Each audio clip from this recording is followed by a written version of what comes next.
morning to all of you, and welcome to the largest festival of Indian literatures in Indian languages done privately in India.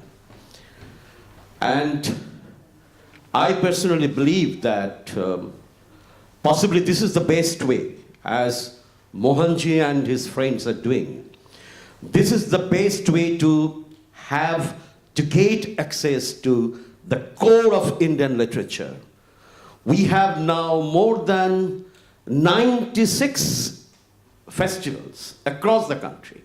Maybe, 3 new coming up very soon, Maybe it will cross 100 very soon.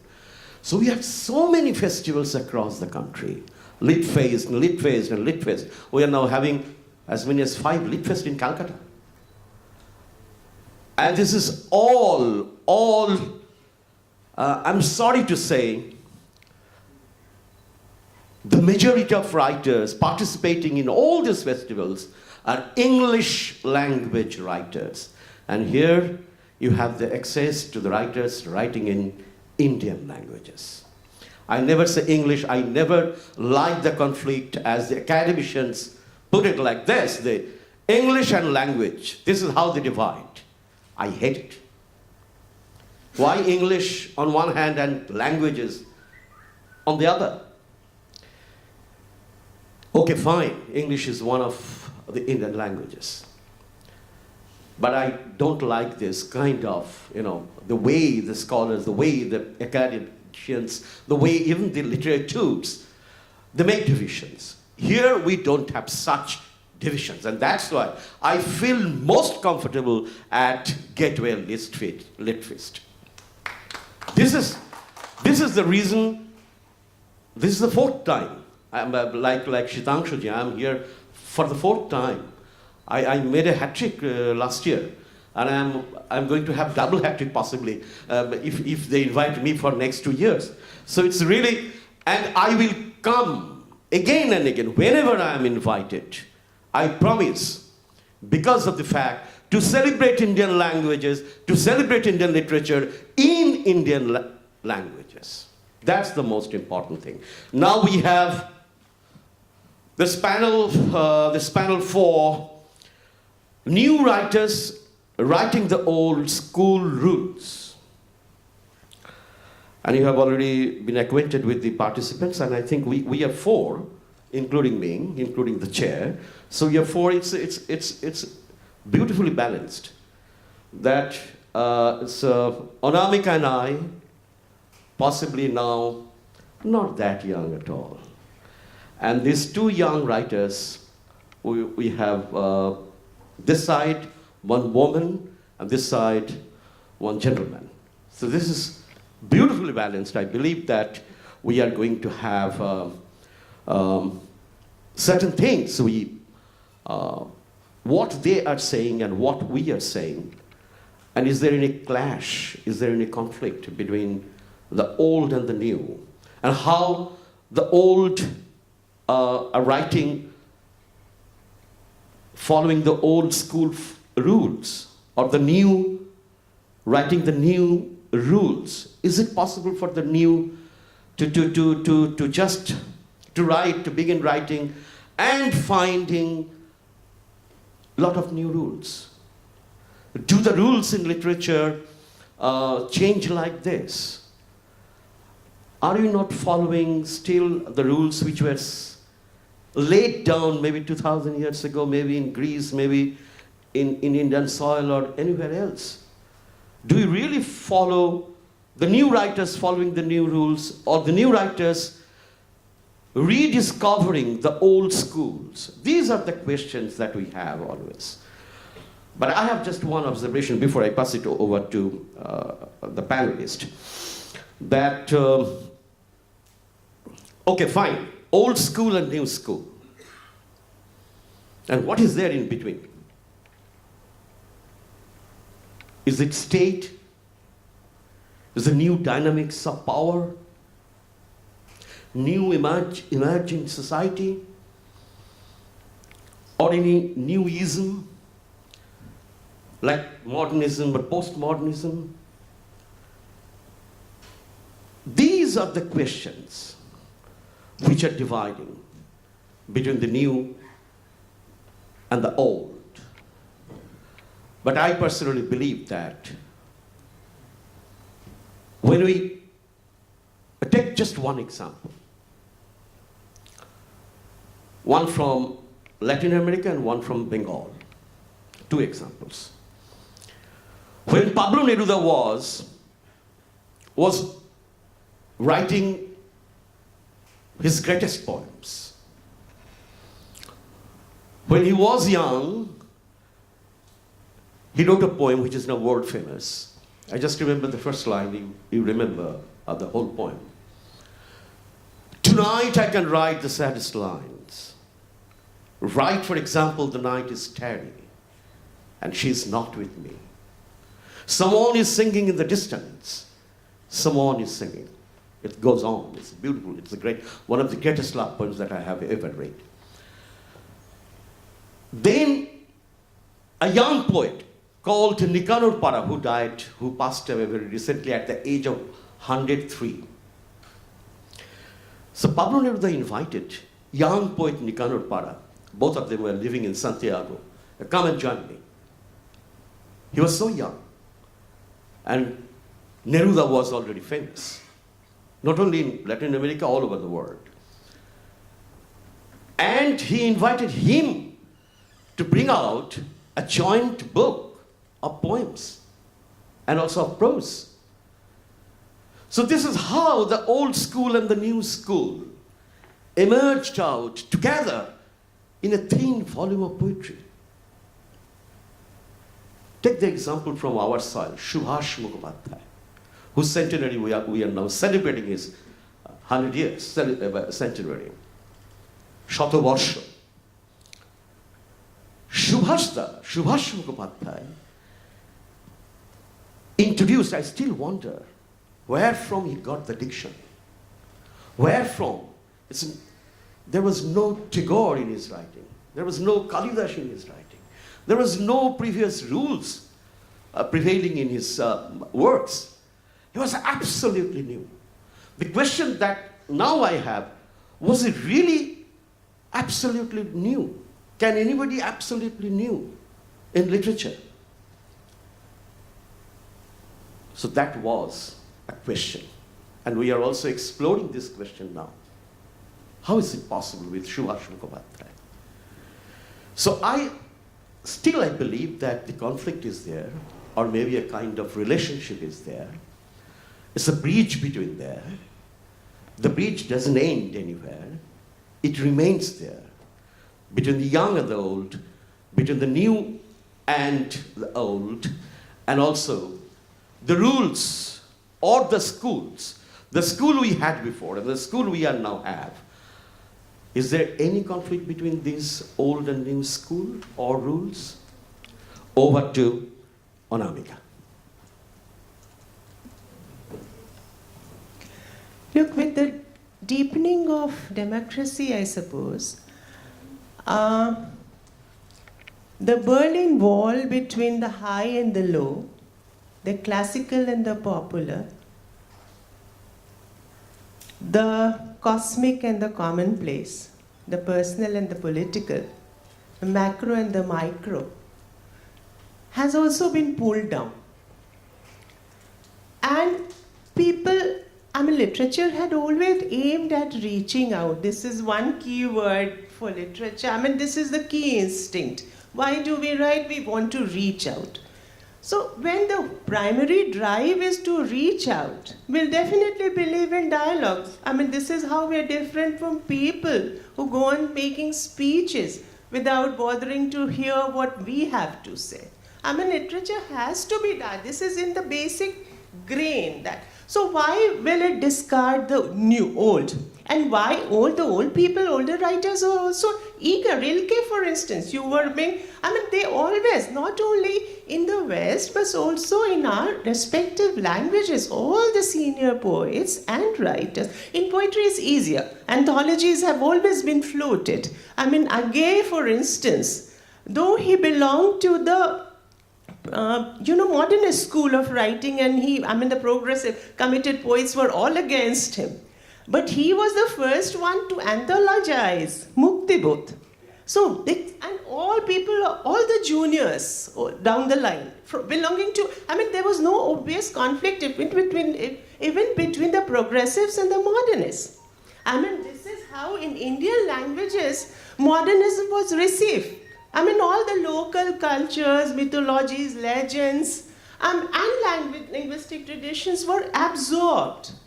And this is because of the dialogic nature that literature of literature, and collaborative, not like the film medium, Adur Saab. It has always been collaborative. We've always been, there is a very famous IPTA song. IPTA movement was the first movement to take it to the lanes, and then in Hindi, many movies were built around the sentiment, and one of the scenes that I recall from a Hindi movie is that, all the laborers, they are trying to raise a building.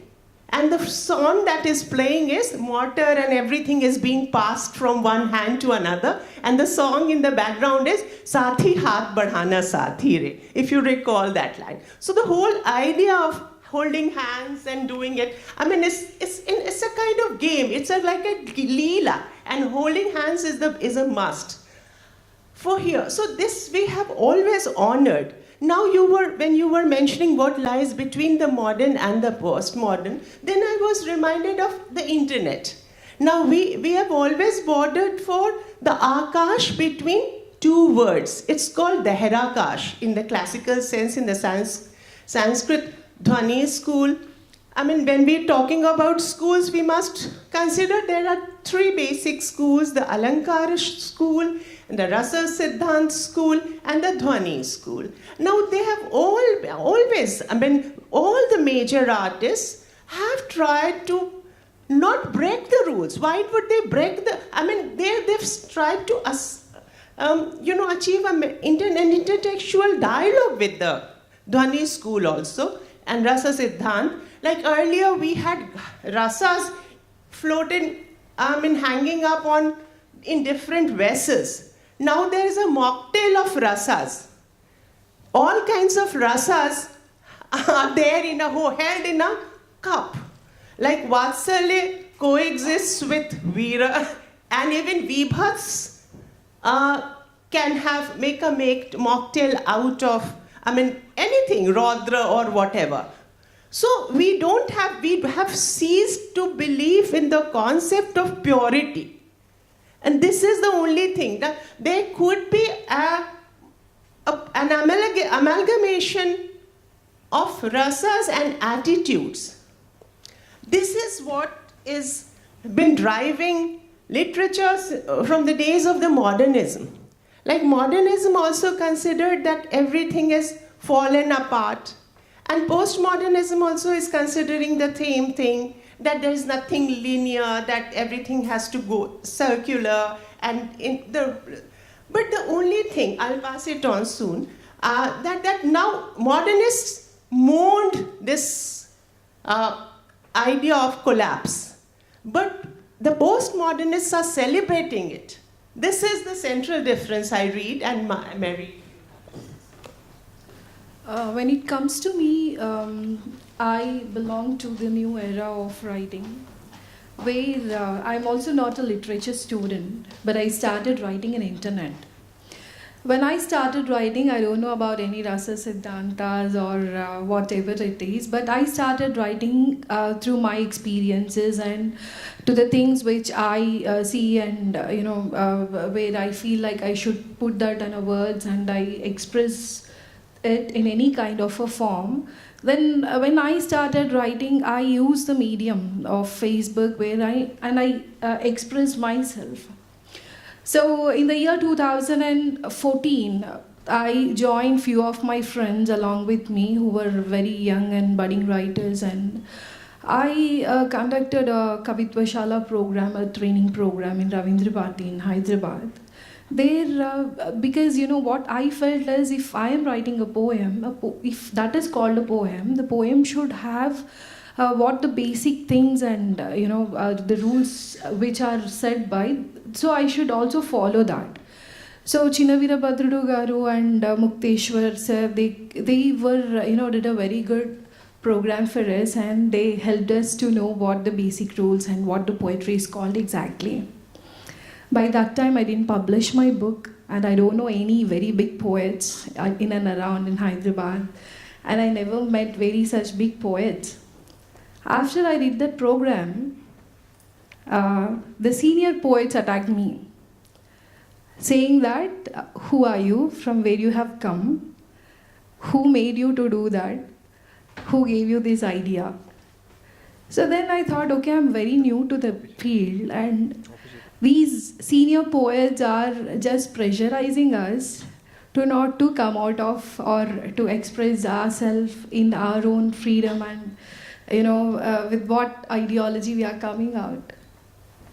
So later then, when we started as a group reading and getting to know each other, then we needed someone who can guide us to know what the epic poetry or the books where we are supposed to read and get enlightened and to learn with, to get that knowledge. So this a kind of confusion was within us, and I'm truly speaking, like we didn't find such senior poets or senior writers to guide us. Only through internet we used to find someone who can teach us, and we used to ask can you please help us to know what to do with, which book we are supposed to follow, and what that it is called as.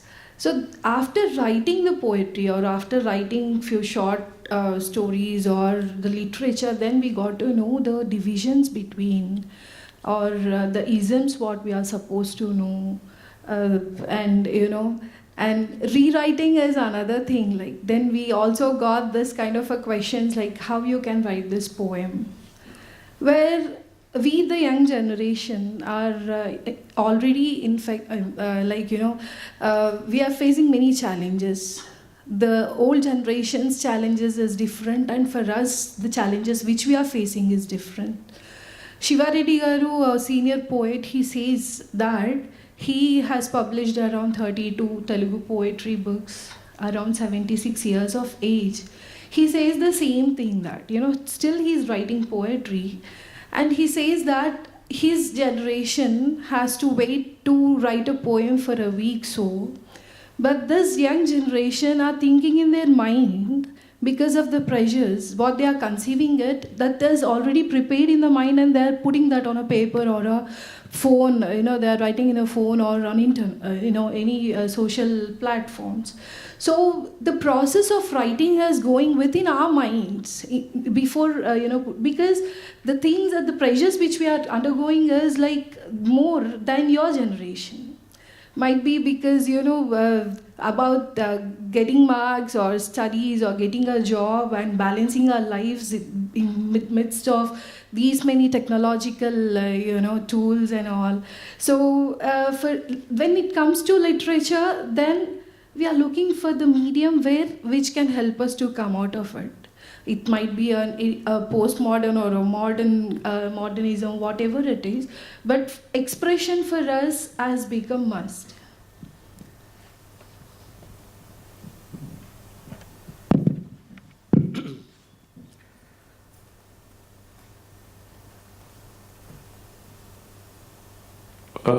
Before I pass it over to Rajesh,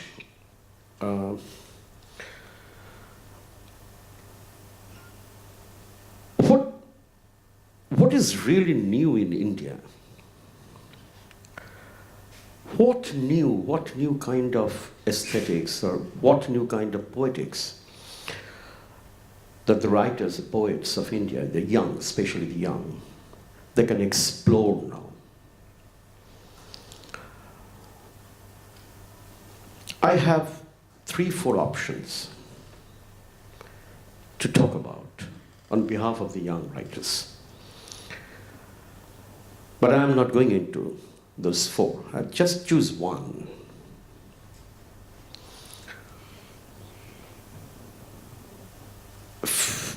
"35 years ago, You are Anantamurthy in a special interview with me, which was published in a newspaper in Calcutta. He made it a point. What is the future of Indian literature? It was very bleak at that time. It's not very bright now either. He said that when it is going to happen to India, that a Gujarati writer is writing on a Malayali writer. A Kannada writer is writing on a Bengali writer. A Bengali writer is writing on a Telugu writer. A Hindi writer is writing on an Odia writer. A Odia writer is writing on Konkani writer. When it is going to happen? It didn't happen in India during the last 35 years. I have the checklist of the publications with me. Now this is really a challenge for the young writers sitting here. They have invited, Mohanji has invited, Mohanji and the Gateway Litfest, they have been working so hard for this festival. What can be the goal? We have so many young writers coming from 22 languages. And we are saying that this is one India. This is one literature. It's great to claim it is one. Yes, I do believe that it is one literature. But we have so many writers from so many languages. They're making friends everywhere, here in the audience, outside, at hotel lobbies, also maybe on the flight, everywhere.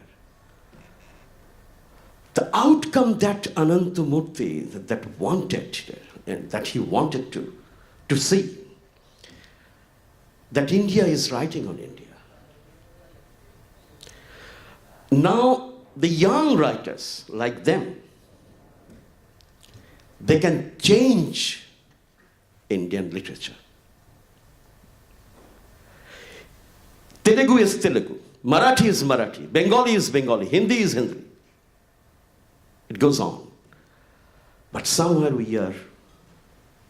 we feel that we need to know each other, as she has pointed out, as a young writer, knowing each other. It's a very big thing. We didn't know each other. You just imagine that a great poet like Tulsidas, how many Bengalis remember Tulsidas's lines? How many Bengalis, I'm saying Bengalis again and again because Bengalis are, I'm sorry to say again, are very insular. They always preferred, French writers, Russian writers to Indian writers. That is where I believe they have gone wrong. Last time I said that in Bengal, we had Russian wave, we have Spanish wave, we have French wave, blah, blah, blah. It didn't do any good to Indian literature. You can learn. You learn everything. You pick up writers from Russian, from French, from Latin America, wherever you like, from China. But what about yourself? What about your own soil? What about your mati? That's the most important thing, that mati. The Europeans never compromise with that. The Latin Americans, they never compromise that. They are not claiming like that, So they are very much, as a writer, deep down into his own soil. We are cheating ourselves somewhere. We are saying Indians, but we are not doing Indians. So I believe personally, before I invite Rajesh to speak, that it's time, and it's a high time, we failed. We failed. We tried. We have been editing anthologies, we have been publishing books, but we failed to arrive at this dream. As It was spoken by Anantamurthy ji. But now I believe that it's time for the young writers of India to change it. And that would be the greatest new that they can explore. Now over to Rajesh. Rajesh beautifully told me that I'm a little bit afraid. I'm a beginner and more into journalism than into literary writing. So he said that he wrote one story, and I told him, yeah, I'm going to read your story, and maybe one day I will translate the story. I will ask a young writer to translate into Bengali. That is the best way to do. Over to Rajesh. Thank you, sir. Thank you very much. Thank you, everyone. You know, as I told you, I'm a journalist, 25 years of reporting experience, writing experience behind me. But that is another genre of writing. But yes, I'm dabbling with creativity right now. I'm into short story writing, stuff like that. So, but before, let me start with my favorite author. You know, my favorite author is Daphne du Maurier, and my favorite book, obviously, goes without saying, is Rebecca. The most famous thing is, yeah, Rebecca. The original Rebecca, not the key to Rebecca. Rebecca is a love story, basically a romantic story set in a very old English setting. It is actually a suspense thriller mixed with a kind of, on the background of a love story. Rebecca is known as, it's famous for its opening lines. The opening lines in Rebecca is, I dreamt I was in Manderley again, which many people say is the best opening line in literature, in novel, in creative writing. So, what I'm trying to say is here, Manderley is an estate, is a nature, and then Manderley is being described, how Manderley is. It's a huge sprawling estate. So there is nature out there, even in T.S. Eliot, if you would, one of his poems, it starts with, let us go then you and I, when the evening is spread out against the sky. So there also the nature is coming in. So most of this literature, which I grew on, I learned, I studied, are with nature, blended with nature, the opening lines, and the narration, and the imagery.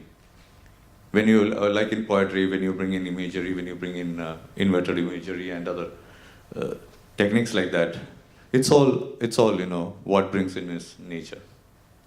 But when you move on to modern writing, all of us have been influenced by technology. I know there is another technology session, so let me don't steal that thunder, but this on being on the peripheral, on the fringe, let me also say that technology is helping us a lot. And some of these modern writers I've been reading is, the author's name skips me, but one opening line is, the whirring of the vacuum cleaner woke me up from my sleep. So from nature, we are moving to technology. And there is another one opening line I saw was, the flat tire was that greeted me when I was ready to go for work. And then there was one on the short story name I remember is CRPF Men. I think it was written by Shalini, or so the author is Shalini, if I remember correctly. But it says, he clutched on to his sidearm and made sure the safety catch was on. So, how images are changing is what I've been noticing. How technology is creeping in is what I've been seeing in all this New Age writing. And maybe when I also wrote my story, I tried to bring in these kind of images. Bringing in one of those images I tried to bring in was the musical notations, where you say the cleft, taking in as cleft as you write in a notation sheet, and bringing that as an image where it moves on as the thought floating away into the horizon. So what I'm trying to say is, from nature, we are moving into modernization and urbanization. And these are two important things I see coming into the opening lines, basically, and then which has been spread out against the art of work, whether it's a novel, whether it's a short story. and stuff like that. And with technology, most of us write on Note, which is a software. We also use voice to test, which is a transcribing software. You dictate. When an idea comes to you, you dictate it, and when you reach home or when you reach your office, that particular idea is translated, that words are translated or transcribed, transcribed and been emailed into your inbox. You come, cut it, paste it, and put it on your notebook. So you think 15 opening lines, and in the end of the day, one of those is taken, and you start with that. Another best benefit in modern literature, or modern writing, or benefits to us when without technology, is checking for plagiarism. Many of the writers has been accused of plagiarism, and many of them said, no, this just kept into my mind. I didn't know this was the same exact lines wrote by the other writers. And we have this benefit of Googling it and checking it and seeing whether this has been appeared. And before I close my speech, let me ask about Mr. Sarkar. He's been always saying that he's an old writer, he's on the other side, and I'm on this side. I'm a new writer. But your bastardly English, I think, is the best example of modern writing, where he says that I caught him and I caught him. I'm not a bastard, my father is not a bastard, but my English is a bastard. Thank you, sir. Thank you so much. Yes, I wrote this poem long ago, but he remembered, and thank you so much. Now, so we can have the second round, because Anamika told me, yes, it says that it is up to 12:30. Mohanji? Up to 12:30, right. So we can have another round. Anamika, please, would you like to explore more? You have beautifully spoken about at the beginning. Now, please, say something more again. What he was referring to as plagiarism, it's a very, very interesting point which I can elaborate upon. Like among the 64 kalas that we have in Indian tradition, even Chaur kala is the art of stealing is also a kala, a proper art. The art, Elizabeth Bishop said, the art of losing is not hard to master. But the art of stealing is very hard to master. Very hard to master. Like when you settle curds, you borrow jamun, the little bit of curd from somewhere else. But the milk is at least yours, isn't it? Similarly, when you borrow an idea or enter into a dialogue with a senior poet, some germ comes to you, definitely. But the material, it's like when we talk in the women's language, it could be like this, that out of our grandmother's Banarasi sari, old Banarasi sari, we can stitch a new designer kurta. There could be two ways of doing it. Either remodel it. The base is somebody else's. Base is borrowed from the tradition, and you stitch it. The stylistic departures can create the novelty. Or the theme could be, the germ could come from somewhere else, like in case of a jamun that you use from like when we were young, when we ran out of that jamun, we borrowed it from any neighbor. Now that community life has come to an end. I don't know whether you've been a witness to this kind of a muhalla or community when we could borrow, if there was nothing else to serve to the atithi, the unannounced guest. We would even borrow things like sugar or sugar candy, and if we didn't even have a tablecloth for the table we have, we would even run in the muhalla and borrow one from the neighbor. So this art of borrowing and is very integral to us. But then how we make it our own? If you in pastiche, in postmodern writing, pastiche is also a technique. We can borrow it from somewhere, but it should show as something borrowed. Anandavardhan also talks of, gives us a very important theory regarding this. he says that Anyavani Vandita, he calls it Anyavani Vandita. What he says, the essence of it is that the battery of tradition has to be recharged like your mobile. Your mobile also you put on charge every day. Similarly, tradition, whatever is there in the tradition and which needs to be recharged, must be recharged and geared up. But then your experience should be your own. This whole cult of the ready-made and the 2 minutes please that you were referring to, it's not a Maggi masala. It should wait. And then this whole art of waiting means that you should, all important words of art give you germs to play upon. But the element of play must show. And if it's an art of stealing, it should be very subtle. Like everything in literature is subtle.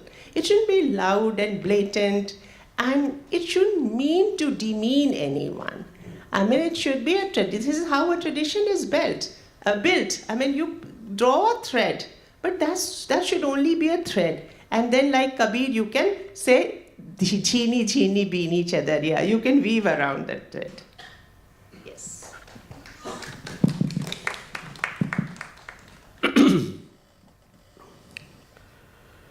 Just to give you one anecdote.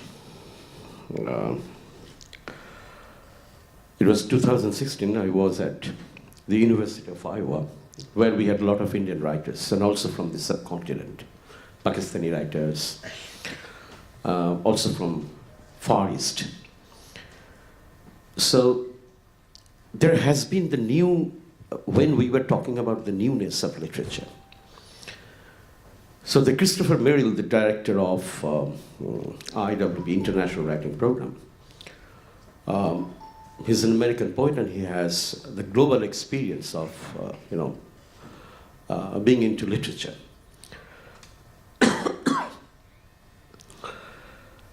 So there was a debate. The debate, what is India now? And what is New India? It's only Salman Rushdie. So everybody started talking about Salman Rushdie, freedom of expression, challenged and contested and sometimes terrible, and some other writers. This is number one category. Number two, Dalit writing. And number three, women writing. Why these things are only new? I had a very simple question. If one is religiously challenged from Indian subcontinent, then he is discussed. What about Jivanananda Das? Do you know him? I asked them. He's the greatest voice from this subcontinent. India has accepted it. But you know hardly about him. Very sad. What about women writings? Only a few who have created commotions, including Taslima Nasrin. Trash. Just trash, take it from me. Only the mediocrity has been championed because of this commotion. So in the name of freedom of expression, in the name of newness, you are championing the mediocre India. The mediocrity is championed, and again that has been discussed in newspapers, in magazines, at seminars, at university levels, everywhere. Others are not writers. They are not writers. Pratibha is sitting here. She is not a writer to you. If Jivanananda Das is not a writer, then who is going to be the writer from Indian soil or from Indian subcontinent? So we have to be also careful about this. The way we are projecting India abroad, this is a terrible situation now. So New India, the young writers, they have to accept this challenge. It's not the mediocrity. You can talk about in the name of movement, in the name of, for example, the hungry generation movement. I have great respect for them. But only in the name of a movement, the mediocrity was championed. It reached the Time magazine and it became the headline in New York Times. This is the wrong way of championing literature. This is the danger. And we should be careful about this danger. As a journalist, not as a writer, I would ask Rajesh, do you think that in your language, by the way, you have a great voice, you can speak beautifully. Yeah? So be smart and please tell us what is really happening in your language as far as this challenge is there from Indian subcontinent. Thank you, sir. Thank you for the compliments. Before answering that on plagiarism, madam, just referring to plagiarism, when I was talking about plagiarism, I was talking about lifting something verbatim rather than stealing an idea and reworking on it. So, being from Kerala, I'm a huge fan of O.N.V. Kurup, the poet, and Sir Adur Gopalakrishnan. So, we have grown up on his movies and O.N.V. Kurup's poems. So when I write something, maybe an imagery that comes automatically to me could have been somewhere implanted behind in my subconscious. And I'm not talking, that I work on that, and maybe that idea could have been stolen, the idea could have been lifted, and then it has been taken forward. That's what I was trying to say, and just a little clarification of that front. But yes, it's always there is, most of the writers, as you said, when you talk about mediocrity, what is new to write? You have just around 10 or 12 themes: adventure, romance, mystery, and always you have to play around with those specific themes. You can't step out of that themes. You can't invent a new theme. If it's a science fiction, it's a science fiction, what you write, whatever you say can be rounded off in that particular theme. So there is from what I feel, there is a limitation when it comes to themes. But then you are inside that particular theme, inside that particular constraint you are working, and then that becomes one of the biggest challenges. But then going again to back to journalism. Journalism, as you would know, is a structured thing more than a creative thing. You can't use this word, you can't write this word, you can't move out of this. You have an inverted. But when journalism is creative, it is dangerous. What is happening now in on the border? Good one. Good one, sir. Yes. So journalism, yes. We all say. As journalists, we all take pride and say we are also part of the creative section. But yes, there's a huge degree of creativity out there. But then even then, journalism has its restrictions. For example, certain words like you can't use very. For example, you can't say it's very important. You can just say important. Very is a word. The editors on the desk will just cut it off. But in literature, it's a completely different thing. You can use that. You can play with your words, and that is what I was telling earlier also in this when I was referring to your own poem, Busted English. I was saying that those kind of words. Example, busted is a word I wouldn't. Or I would have to use a B with the remaining stars out there when I write in journalism. But he has the courage to say that. So I don't know why he's framing himself as an old age guy, but he should be a new age guy. But so yes, mediocrity is being promoted very highly right now, and that is where we will have to come in and say this is not done. When you say mediocrity and say when we say clap and when you say kudos for mediocrity, we have to move out of that and say. We should put our foot down and say no, this is not done. So there are a lot of examples, but looking at that, I'll just pass it on for the time right now. Come back if it's needed. Check. Yeah. We have more. Till 1902 in Telugu literature, there was like a meter writing and a Grandhikam, we call it, like, you know, a bookish language, was very different. So Mr. Gurujada Apparao Garu has come up with a Vyavaharika Bhasha, you know, how you speak, that has to be written.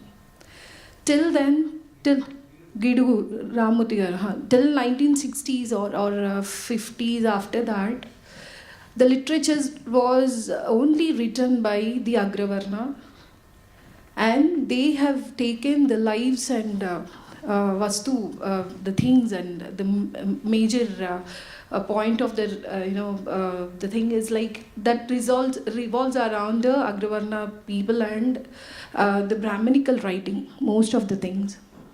Later, after feminism has come, then the minority, Madhuri Nagesh Babu Garu, Teresh Babu, they have written poetry about Dalit lives. They have, and there was so much discussion went on. Will that be accepted by the people of Telugu? Because they rudely spoke about like how they were suppressed, and they questioned in their poems, right? And then after the first feministic, thing went on, where Olga ma'am, Kondepudi, Nirmala, they wrote the poem on labor room and periods and everything. In the age before, there were no rapes happened, and that was not reported in the media and all. I think it wasn't happened. There was no Shabarimala issues happened. There were no such kind of things happened, and the people who are related in this area, they're writing up. But in the early days, it wasn't reported, right? So there are many issues around, many challenges around, where the young generation are looking up and they're feeling pressure, so that they're coming out with that things like, yesterday sir has rendered his poem on coffin boxes which are brought to India. That is also, where we, the young generation, are looking at up with. And when, now for us in Telugu, we are feeling like the Dalit Christian lives are not at all reported in literature. Very less. Only 2 writers have come up now. When I started writing, looking at my name, I got discriminated to touch my poems. Many of them, they unfriend me.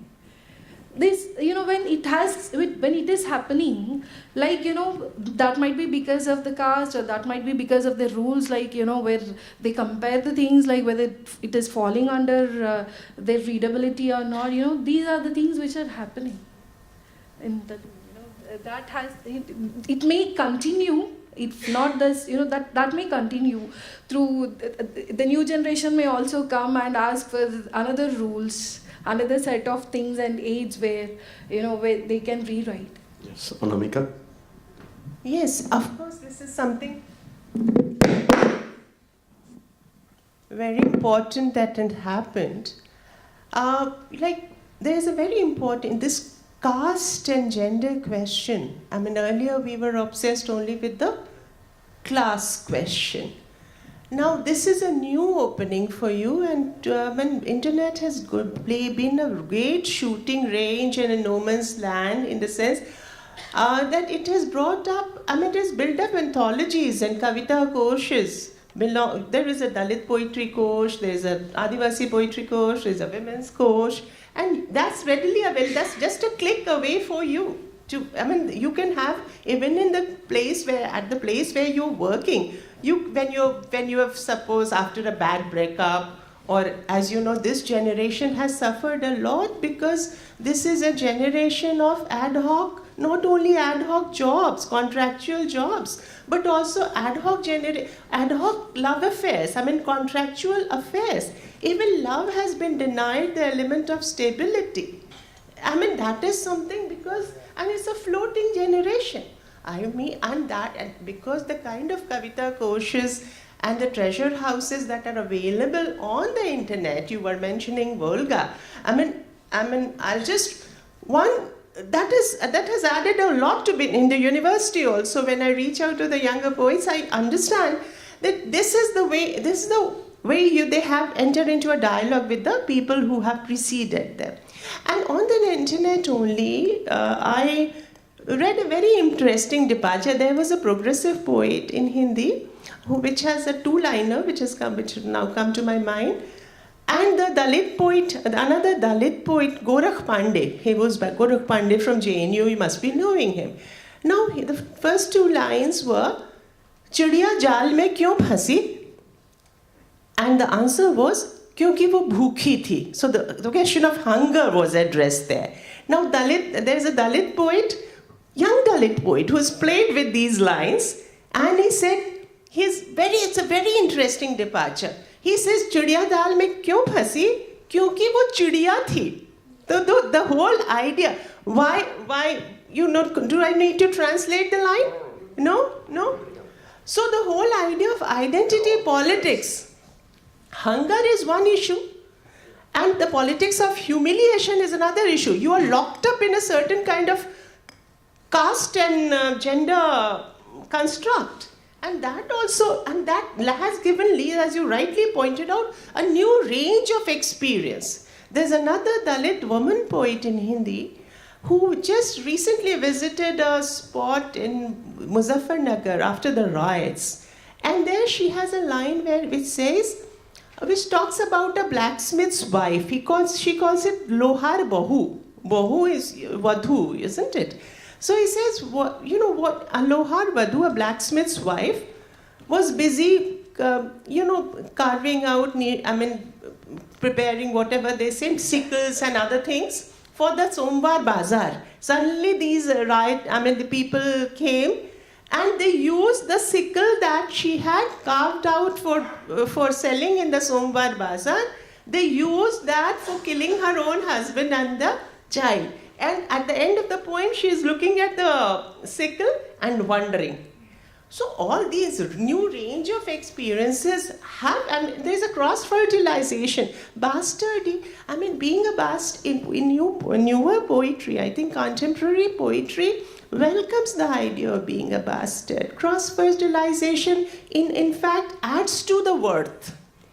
And this is the only way we can solve this caste issue, by cross-fertilizing. India, poetry has always believed in cross-fertilization. Why not? Different kind of yawners, they have been cross-fertilized. Like dialogues from the drama and narratives from fiction, they have all been blended together. There is a cross-fertilization of them, even the yawners, all kinds of languages. Tatsam, Tadbhav, Deshaj, Videshaj. These are the 4 registers in Hindi particularly. And we honor words borrowed from Tatsam, Sanskrit origin, Tadbhav, the variation, local variation. Deshaj is still things playing on the dialect level. And Videshaj, Arabic, Farsi, and Persian, and other words of that origin, English. Even that has been, as you said, when you gave this notion of bastard language, there's nothing wrong there. Let's celebrate this state of the language being a bastard. The whole notion of purity has to be challenged. The idea of hybridity, yeah. And so Anamika has, elaborately spoken about, quote-unquote, caste and gender and all that. So from caste and gender now, I'd like to take you to another important issue. The issue is, again, quote-unquote, profession. More precisely, job. So most of the young writers, as also happened to our time also, in fact, for the last 50 years, there are only two kinds of jobs for poets and writers. One is because of the rise of the printing press in India during the last 50 years. There was journalism. As we have one journalist still we have with us. You were also a journalist, right? No. We have some other journalists. Shomik, for example, from Bengal. He is also a journalist. And other young writers, many young writers I met who are journalists. And in our time, and also in the time of Subhash Mukhopadhyay, Nirendranath Chakraborty, they were all journalists. So either teachers or journalist. So the writers of India had two professions. And it continues. I tell you, I personally believe that your job, the chair, determines your writing. Just take one example, one exceptional example. Advaita Mallabardhan, who wrote a great classic, Titas Ekti Nodir Naam. Okay? It is now everywhere. It's a classic, contemporary classic. What was his job? He was a boatman. He used to ferry from one side to another. And it's truly true that he ferried literature from one side to another. Not only human beings. You think about a man from jail. You think about a pilot. You think about, what I am saying, that if you have a different job, you are also, Atin Bandhopadhyay, for example, who recently passed away. So he was the Khalashi in a ship. He was like that, he was a Khalashi. And he wrote fantastic novels based on his own experience as a seaman. So we don't have seamen, we don't have pilots as writers. We should also explore the other sides of human life. So, I'm sure that, I am not going to write like Atin Bandhopadhyay, or Anamika is not going to write like a boatman or a boatwoman. So, it determines the concept, the idea of his or her own work. So I think we have now, again, as far as we are exploring the newness, the new schools of writing, newness. But sometimes we feel that we are always in the rigmarole of the kind of professions that we have been doing for the last 50, 60 years. So a change does not fall from the sky. It comes from within. How you are determined by your workplace, how you are determined by your colleagues, how you create the world around yourself. Well, that's very important. So I think I cannot suggest to a journalist friend or a professor friend, please change your job and become a pilot or become a boatman. I cannot do that. It's spontaneous. It comes to you. So why not exploring other sides, other aspects of human life? Of course, we did before, and also we are doing now, right now. We have a lot of examples, but I think it is still there because of these two lucrative, I don't know, quote unquote again, two lucrative professions. Teaching sometimes makes writers very lazy, I believe. And journalism doesn't do that. Journalism, you have a lot of challenges in journalism. You have to face people. You have to, you are accountable to your editor next morning, or maybe 1 hour later if you are working for a portal. So you have a lot of challenges at the same time. And I believe that this is how we can also explore this side of human life, which can also influence the newness of literature. Over to Rajesh. In these moments of laziness, we translate each other. This is one good way of navigating. Sometimes the poetic laziness is required. One of the most famous poems is Wordsworth's Solitary Reaper, which all of us has grown on, all of us have studied on. Behold her single in the field, yon solitary highland lass, ripping and singing by herself, stop here, gently pass. Around she cuts and binds the greens and sings a solitary song. So basically, this has been taught in schools, colleges from I think 8th standard or 9th standard, and maybe when you read that poem again and again, you get a new different meaning to that. And Yeah, absolutely. After all these years, when I read that poem, I still get a different meaning, different feel to that poem, and there's no wonder that might be the biggest reason that's the most famous poem. Maybe if you had to ask me, but if you ask me, in my generation, what do I do? In your generation, you used to refer to senior people. You used to go to the library and check up all the books and see who is the most famous poet or who is the most famous author living in the world at this present time. Magazines helped you a lot. Exactly. In our time. Exactly. Today you might say it's internet. It's not internet. We are moved ahead and we are talking about Alexa. Alexa is that artificial intelligence robot.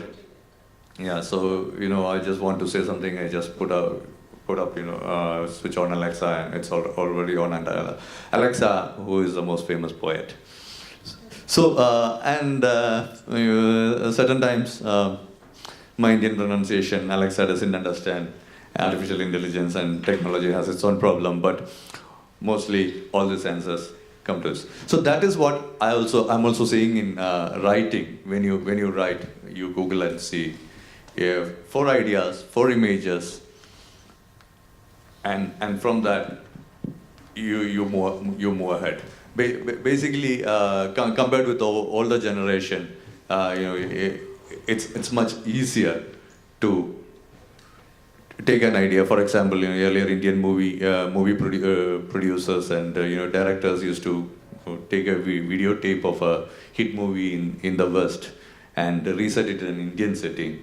The Michael would be here, a Raju or somebody else, and the story also comes into a completely different setting. There would have been a car, here it would have been a horse-driven cart.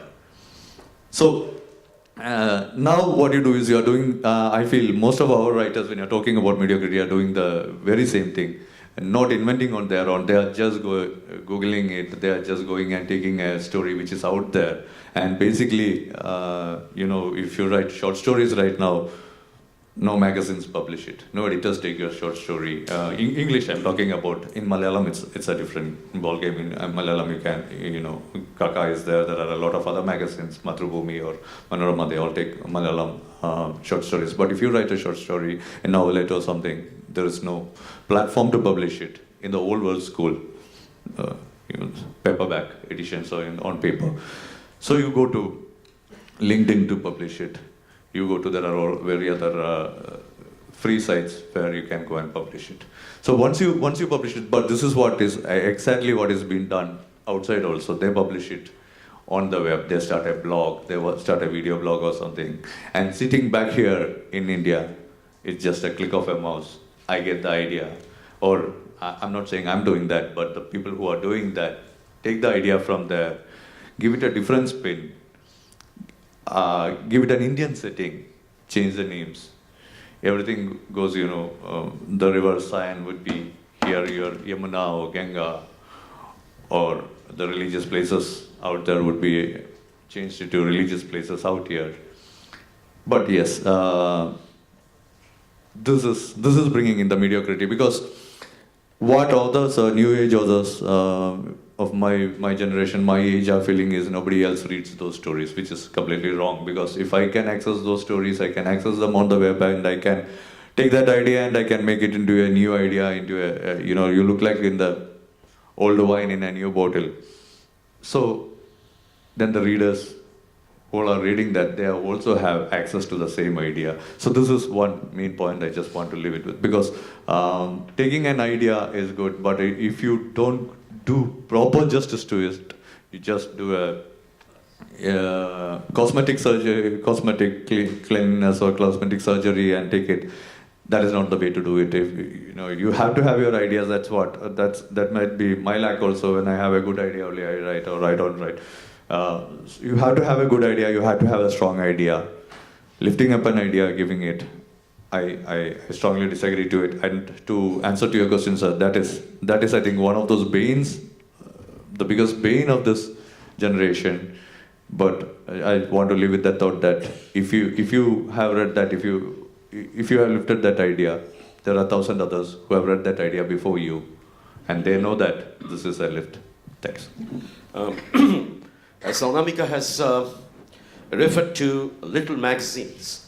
I think this is a very good point because little magazines, the pages of little magazines are the pages for newness, for the young writers. As it happened in Bengal, for example, in the most of the, we had more than 1,000 little magazines. Each and every writer was a kind of editor of a little magazine, including Sunil Gangopadhyay. Even Sunil Gangopadhyay, when he was a big name in Bengal, still he edited a little magazine called Kirtibash. And you think about Buddhadev Bose, for example, who was doyen of Indian literature, and he was editing a very thin little magazine called Kavita that revolutionized poetry. So again and again we championed the newness in the pages of the little magazines. Now the question before the young writers, is little magazine going to survive? It is the internet that has been hungering after little magazines. It is the internet that is even hungering after New York Times, the huge, media, after the huge media explosion in the West, in America. You find that internet is now taking that place. All newspapers and magazines are now facing the challenge. And this is a really, really difficult time. So the young writers of our time, I mean those who are sitting here, so do they have any answer? Or do they really want internet to take place the printed pages of little magazines or newspapers? And with this I would like to,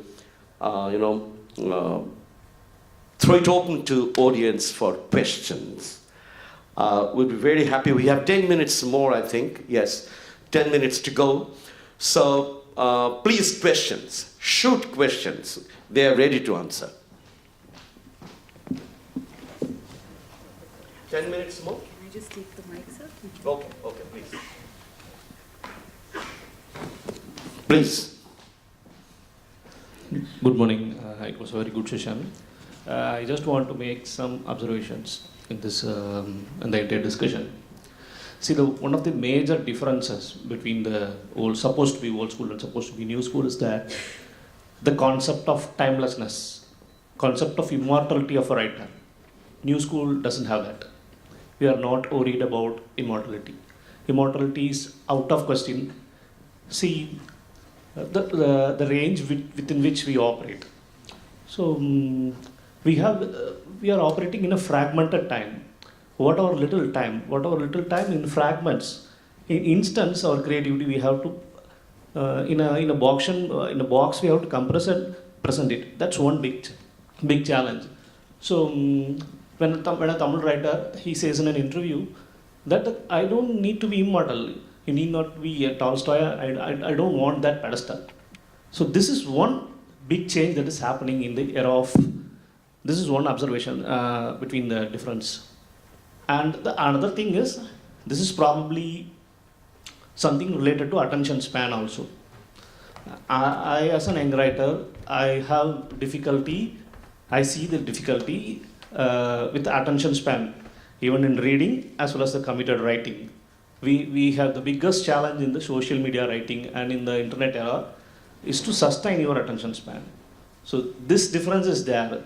This is one big advantage which you had, which is a challenge for us.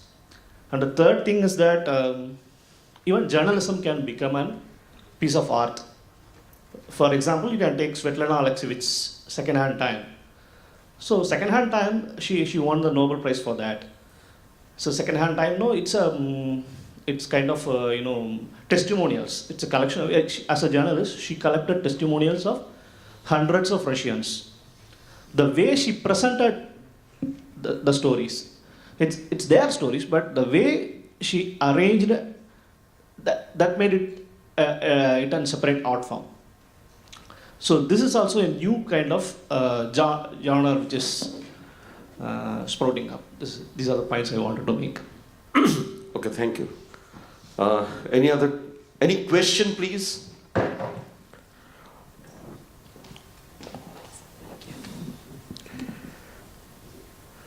Srimati? Any question? Oh, not the mother, this time the daughter. Yes. Please. Well, I would just, I was just wondering about the concept, the usage of language among the modern writers. So, unlike the old school where you had a chaste, affinity with the language and its expression, in the modern, most of the new writers, they're trying out a new concoction where they sometimes combine 2-3 languages, like maybe an Odia person who's writing has English, a lot of English in the Odia text. Okay, I mean the novel is written or the poem is written in Odia, but then it has a number of Hindi words, a number of English words. So what would be your response to this kind of a usage? Because it's extensively used now. It's not just in the fiction, in the literature, it is also very much there in the performing arts and other things. You see a whole lot of 2-3 languages fused together into one. And there are also sometimes huge footnotes, because you do not know the meaning of what it means in the vernacular. So there are a lot of footnotes explaining what it means. So would it mean that the regional flavor gets accentuated through this, or how would you respond to this?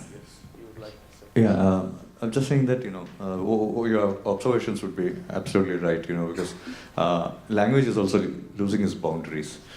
I would say internet is the reason, or for young guys like us, if I don't know the word meaning, I can go and use a translate software out there and get the word meaning of that. So basically, what happens is that is one of the reasons, because of other languages. There is a marriage of many languages in one particular genre or one particular short story, maybe written in Hindi. You have Oriya or Bengali or stuff like that. But if most of these people take particular care to add those words which they are using are known among the masses, because the principle. KISS is a theory. Keep it simple, stupid. That is the theory when you write. Basically, you don't want to confuse people. And talking about footnotes also. I've been talking to a couple of people and writers, authors, and all this. When you use these kind of footnotes, when there are different languages, different technical terms which has to be explained, their question is, why do you need footnotes? Why can't we bring it in the beginning itself? Why can't it be top notes? You have top notes out there, you read those top notes, get the meaning of the word, and then go into the story. Rather than you go into the story, read that, and finally come to the footnotes and see, oh, okay, this was the word I missed, let me go back and read. So that is also one thing certain people are asking. Why do you have to put footnotes? Why can't be somewhere in the above, before the story itself? Or maybe if you have the story starting on the right page, why can't these explanations be on the left side? So you open that, you read the explanations, then go and read the story. That's one thing I've been observing. Khichdi has been our national food. I mean, there's nothing wrong about that. I mean, it's nothing wrong about, but then the principle of aesthetics, I think equipoise and balance. That is the key concept that connects aesthetics, ethics, and also poetics. I mean, you don't have to be excessive. This is the rule of the game. And if it's in terms of a dialogue, I think all Indian languages have all the 4 registers playing in the same. I mean, that's how it is a play field. It's a Leela Bhumi. Language is also both a Leela Bhumi and a Yuddha Bhumi. So you have to, when the concept of Leela is at play, then you have to absorb as many voices and many registers as possible to have that kind of a range. And this whole notion of footnote and headnote, it's fine. You can't do without that. Language, I mean, any text is like a banyan tree with so many prop roots. You can't do with, this is the one technique that is now this whole idea of thick translation, playing with all kinds of nuances and retaining as much as possible. I mean, this is an idea behind being democratic. I mean, we can't do without it, but of course there should be no concord in this khichdi. If it violates the aesthetic principle, then it's no use. For us, for our young generation, they'll born and brought up somewhere. They'll have, their studies another way, and they work in another state. And hold on the language is becoming a secondary thing for them. And for us, actually, writing is the first thing. Writing is a big challenge for us because apart from our professions and all, we are writing. And second thing is, when we are judged on the language, we are getting scared whether to continue writing or to stop. And in Telugu, we have this kind of a trend where the young generation are writing in the middle. They'll write in Hindi or they'll get the words of English and all. But at the end, we are 80 or 70% of them are writing in Telugu. Yesterday, when we were sitting in the breakfast and we were discussing about which language in the first, second, and third, and fourth. And the discussion has come because Telugu was in the second place and which went on to the fourth place because studying in the mother tongue is going, that is becoming less. So concentrating on, studying in mother tongue is one thing, and in Telangana it has become must now. Studying in Telugu is must second language. They have reduced or they totally, kept aside Sanskrit because we want to concentrate on our mother tongue. Especially in Telangana, it is happening because, when I went to Kerala, when I spoke to Ramanuni sir also, they went on this movement, or mother tongue movement. They took a bus, they went around the districts and they educated because if we are perfect in mother tongue, so that we can also be, yesterday the translation, our friends, they spoke well. So in this respect, I appreciate Mohan sir and Gateway Litfest for getting all the regional languages together and getting this idea, helpful. We can take one more question. Oh, one more, please. Manglesh Dabrang, please, Manglesh ji. Sometimes I hear people say that the new forces have diluted the quality of literature in this era of identities and globalization. So, what is your take on this? New what? Literature has diluted. By? There is a dilution. Its quality is not what it used to be. Manglesh ji, we have to organize another panel discussion.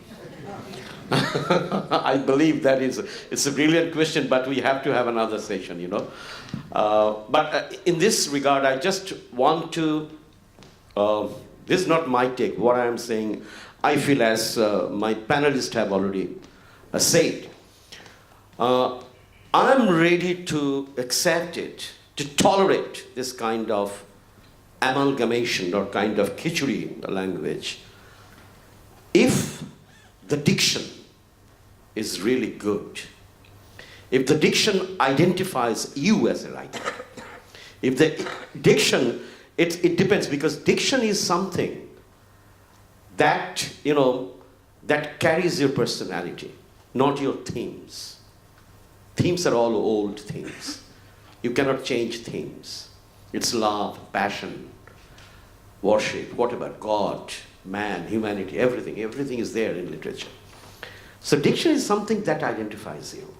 It's my language. It's me that you are reading. So in a way, I find, whatever is the theory, forget it. But the point is, yes, something new was introduced. We are talking about the newness of the young writers. So something new was introduced, whether it is khichdi or amalgamation or mixed, whatever it is, or mixed package or hybridity, whatever it is. But something new was generated. That's the most beautiful thing that I champion in Bengali literature. Any other question? 1 minute more. I have one question. I'm quoting from Arabic.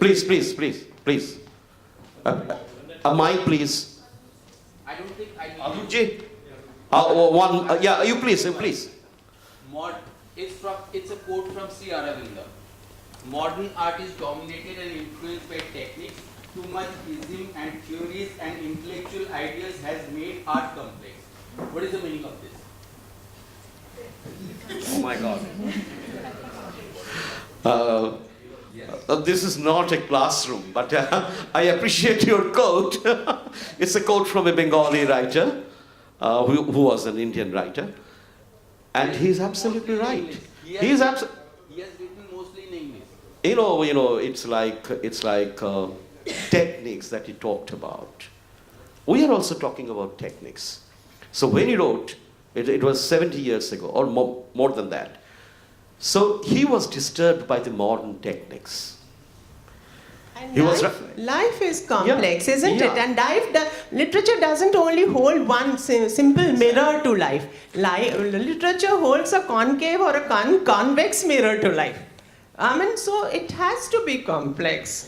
And one should be a trained reader to appreciate the complexity. Yeah, exactly. Adurji, So exactly the last question for us. So exactly there is no theory.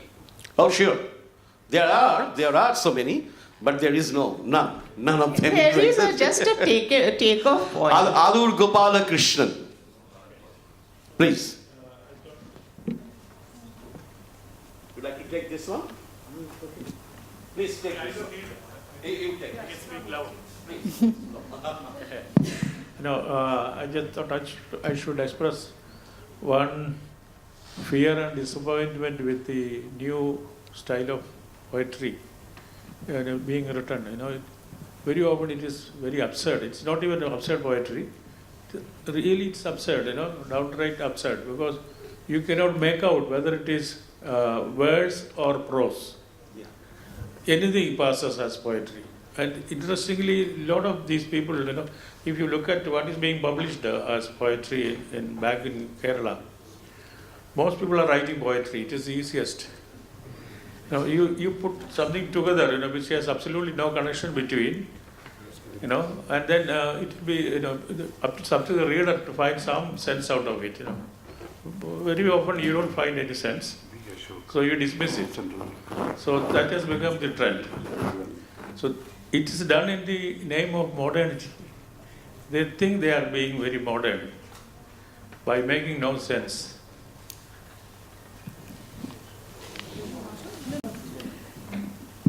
Yeah, please. I Okay, just answer from the youngest Check. one. what I felt is like after story writing, then the poetry has entered into Telugu. After poetry, there are different forms have come, like Nani, Nanu, Fentos, 4-liners, 2-liners, like that. Why only few forms? Why there wouldn't be such another forms are introduced or invented by? Why only to that level? When Dali has painted that, at that time he was criticized. Then now he has become a father of modern art.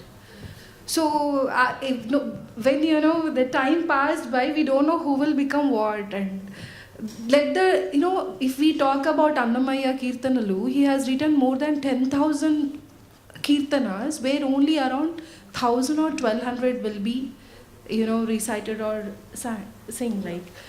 Where the rest of the things though let the literature come, which are really worthwhile and worthable, that will be, remain and remembered. Yeah, time is a greatest filter, I suppose. But poetry. You've pointed out a very relevant thing. Poetry is the mother form of literature, and children are automatically drawn to mothers, even for the therapeutic release. So even if it's for the time being a therapeutic release, let them have it. It has some sociological reverence. Time will, of course, utpatsate mamatu kopi samana dharma kalohi neravadi vipulacha prithvi. You were talking about timelessness, but of course there you want instant response. You're living in for the moment, and you're claiming that you're living only for the moment and the instant responses. But there is these nuances. The echoes will travel beyond time and space. There's no doubt about it. So because it's the mother form, let your children be drawn to the mother. Even if it's nonsensical, it's fine. Our children come to us with all kinds of nonsense and we absorb it. I mean, it's fine, but there would be a time. There would be a time when the best will be preserved. Okay, with this, on a happy note, we conclude this session, and she's waiting to start the next session. Thank you all. Thank you all.